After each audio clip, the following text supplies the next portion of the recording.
আপনাকে জুতা মারে। আপনার কিছু ছবি শিপনের সাথে আসতেছে। আজকে চুল কেটে ফেলবেন?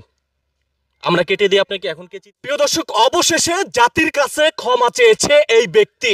সামাজিক যোগাযোগ মাধ্যমে আপনারা দেখেছিলেন তিনি কিন্তু ভাইরাল। ফেসবুক ইউটিউবে ঢুকলেই তার ভিডিওগুলা সামনে চলে আসে। আপনারা বুঝতে পারছেন সে এমন একটা পার্সন দেশের 43 থেকে 44 জেলা যে কিন্তু সে ওয়াজ মাহফিল করত। আজ কিন্তু এরকম গামছা মাথায় দিয়ে বিভিন্ন জায়গায় ঘুরে বেড়াচ্ছে, যেতে পারছে না তার মহল্লায়। উনি এমন একটা লেবাসদার ছিল, পাঞ্জাবি জুব্বা পরে মাথায় টুপি দিয়ে সে বিভিন্ন জায়গায় বুক ফুলিয়ে যেত এবং কাছে আজ অবশেষে সে ক্ষমা চাবে। তবে ক্ষমা চাওয়ার আগে একটি বিষয় শেয়ার করতে চাই আপনাদের সঙ্গে।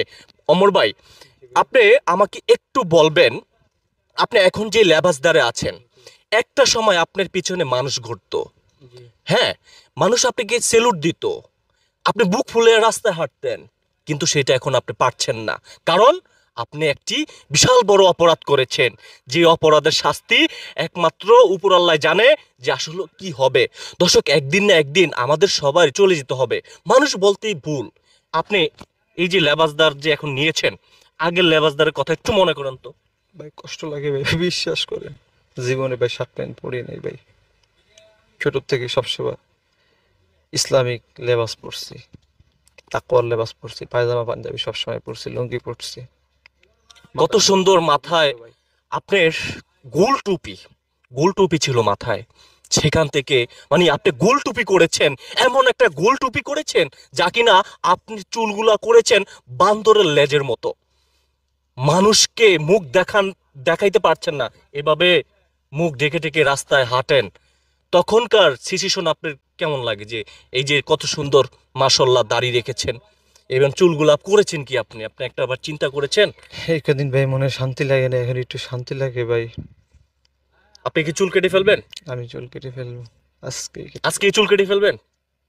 আমরা কেটে দিই আপনাকে এখন কেচি দিয়ে। আমি কেটে নিব।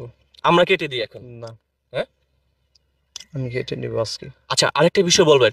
এই যে আপনার বাবা মা তো নিশ্চয়ই বেঁচে আছে, রাইট? আচ্ছা, আপনাদের মাধ্যমে আমি আমার আত্মীয় স্বজন, ফ্যামিলি, পরিবার এবং কাছের রিলেটিভ, বন্ধু বান্ধব, পরিচিত লোক যারা আছে তাদের কাছেও ক্ষমা চাই। তারা যাতে দূরে সরায় না দেয়। এটা আমি ভুল করছি, আমি সেটা বুঝতে পারছি। আসলে অনেক বড় ক্ষতি হয়েছে। দর্শক, ভুল বলতেই মানুষ করে। অবশ্যই ভাই যে ভুলটি করেছে আপনারা ক্ষমা দৃষ্টিতে দেখবেন। তবে আপনি কি আগের মতো ফিরে যাবেন, স্টেজে ওয়াজ করবেন? ওয়াজের বিষয়টা ভাই এই মুহূর্তে বলতে পারতেছি না ভাই। ওয়াজের বিষয়টা এই মুহূর্তে বলতে পারতেছি না। আচ্ছা, আপনি কি কারো চাপে, মানে কেউ কি আপনি কি শিখিয়েছে যে আপনি ভাইরাল হয়ে যাবেন, আপনি এই কাজটা করুন? না ভাই, বিষয়টা হচ্ছে ভাইরালের কিছু না ভাই। ভাই আগে মানুষের বুঝাইতাম ভাই, তখন ইসলাম মাইন্ডে টুপি দাড়ি সব কিছু ছিল সুন্নতি লেবাস। কিন্তু ভাই মানসিক ডিপ্রেশনে ভাই, কষ্টে দুঃখে ভাই এরকম হইয়া যায় ভাই। আচ্ছা, এর আগে একটু থামাচ্ছি। এর আগে আমরা একটা ভিডিও দেখেছিলাম, ইভেন হচ্ছে আপনার যে ভিডিওগুলো ভাইরাল হয়েছে, কমেন্ট সেকশনে কিন্তু আপনার কিছু ছবি শিপনের সাথে আসতেছে, ওই শিপনের সাথে আসতেছে, যে যিনি কিনা ভাইরাল হয়েছে। আসলে ওই ছেলেটার তো ওইরকম আমার সাথে কোনো এখন সম্পর্ক নাই। তবে একটা সময় ও আসছিল আমার কাছে দোয়া নিতে, তখন আচ্ছা আমি ওয়াজ মাহফিল করতাম। আচ্ছা ওরে লিয়ে গেছিলাম এক মাহফিলে। আচ্ছা। এই হলো আর কি বিষয়। শিপন কি আপনাকে শিখিয়েছিল এই কাজটা করতে? বা এটা কেউ শিখায় নেবে কেন? এটা শিখাইবে কেন? বা এটা শিখাইলে কি আমি করতাম? আমি যদি সজ্ঞানে থাকতাম, আমি আমার যদি মস্তিষ্ক যদি ঠিক থাকতো, আমি এটা জীবনেও করতাম না ভাই।